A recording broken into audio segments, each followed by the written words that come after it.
So I'm still tired. My situation is not much better as far as my sleeping situation, but I was able to check out some news today about what Trump said um, regarding his initial statement.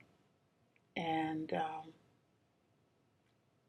it's a clear indication that he spoke as an informed individual. Um, he said that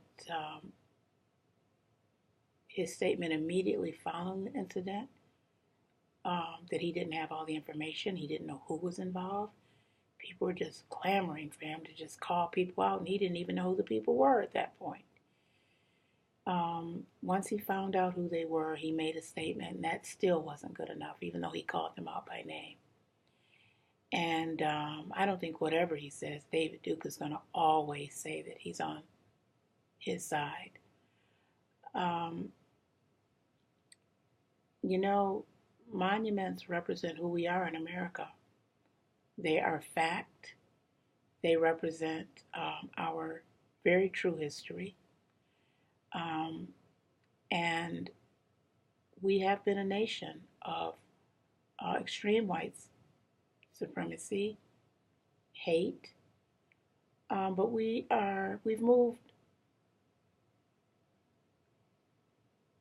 very far um, in the preceding decades and centuries past that.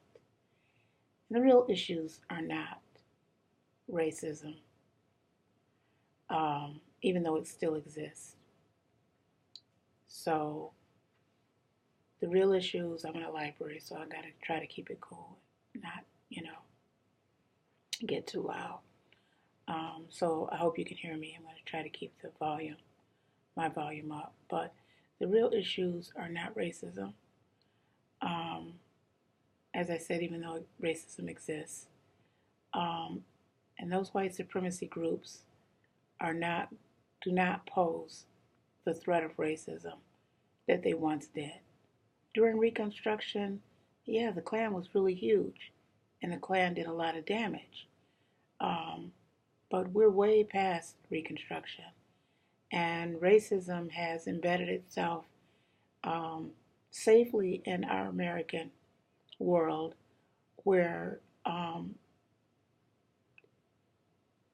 it's affecting people in their everyday lives, not these flare ups that come in forms of demonstrations, but in terms of disparity in education, um, the egregious lack of African Americans having upward mobility in the workplace. Um, there are a lot of areas of white supremacy that still exist, but it's not from the David Dukes of the world. Um, he will never make it to, try to use football terminology, but he'll never make it to the other end. He's going to crash and burn before he gets there because he's loud and um, has incredibly extremist viewpoints that he is willing to let people hear.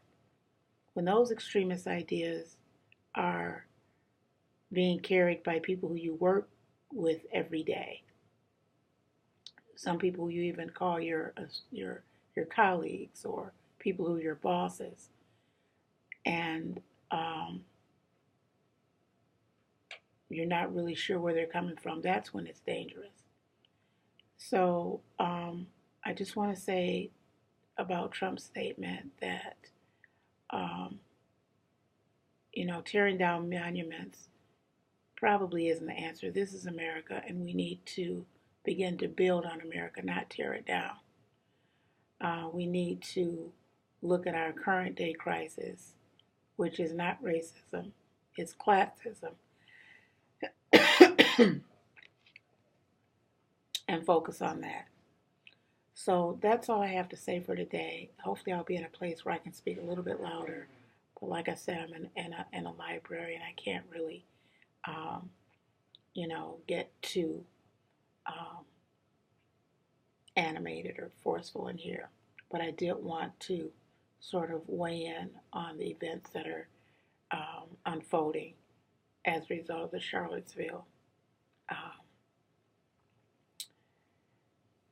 event that happened, incident that happened uh, earlier this week.